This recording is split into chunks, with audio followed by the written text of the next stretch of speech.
My name is Edward Ruff, fourth generation president of Marlton Packing Company, Petit Jean Meats.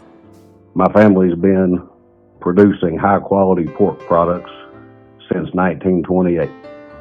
The smoking processes were developed in the 30s and 40s, and they're time-honored.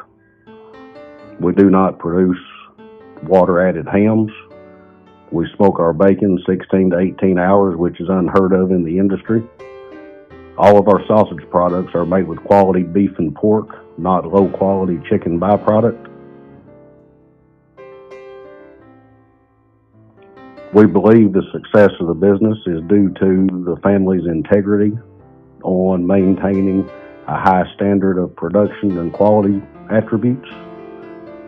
The FedEx grant that we are applying for would allow us to update our software systems and increase the efficiencies in our business.